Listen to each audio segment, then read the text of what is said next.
Welcome back YouTube, welcome to another video. In today's video we're hitting Santapod, like I said in the last video about going drag strip. For ones who don't know, Santapod is a drag strip, quarter mile. We're going to go down there, see what times we can run. Since the last video I've had 4 fresh Pilot Sport 5s fitted.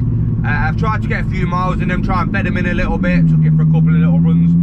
They are still pretty fresh, but I'm hoping that they've had enough to bed in a little bit. And then we've also, Nick's jumped on again, my remote tuner, and he's set up launch control. Now he's set up launch control in a clever way. Now I've had launch control on other cars before, but they've always been manual, not like DSG or Auto. So you always set like the 2-step rev limiter off the clutch switch. So when the clutch switch is down, you get your whatever you set your limiter to, your hard cut limiter, and then when the clutch is up, it goes all the way around. So I was thinking, I didn't know how I was going to do it. I was thinking maybe I was going to set it up off the brake. It's not the best thing to set up off the brake, but I thought it should be all right.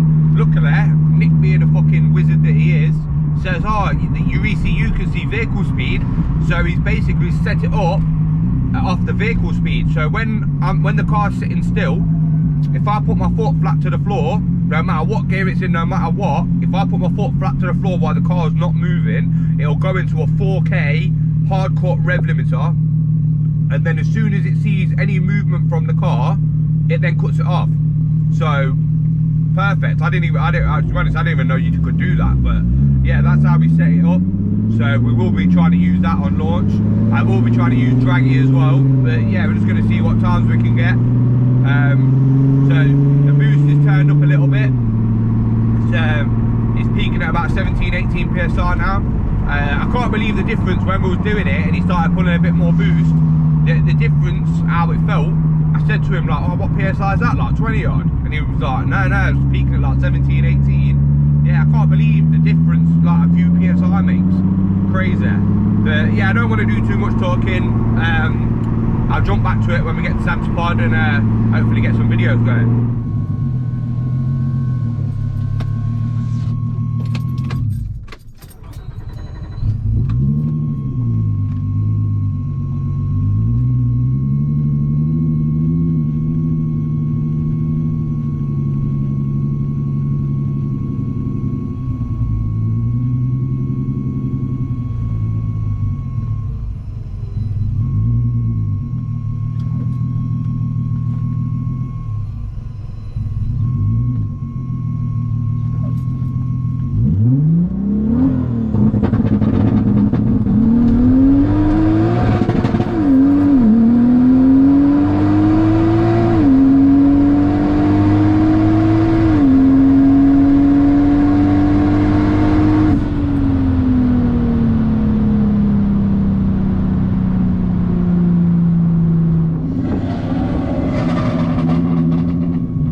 that's it, I'm calling it a day there. Unfortunately, I didn't manage to get 10 seconds.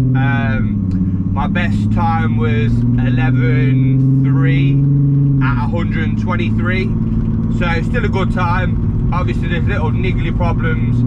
Every time I want to launch, just before I get to the line, I have to turn it off, turn it back on to turn the ESP off, because I've got a, like I said, I've got a speed sensor fault. It's in the wheel bearing. I didn't have a time to do it before this, so that's a little annoying thing. As well as that, the water to air cooler, it works really good while you're moving, but you know, when you're stuck in the queue ready to go back on to do another run, the temps just get high. Like, you need that airflow through the heat exchanger to bring them intake temps down. So whenever you're sitting anywhere or after you've done a run, if you don't drive, which you can't drive there because it's just like a car park, you just can't get the temps back down. So I'm struggling a bit with that.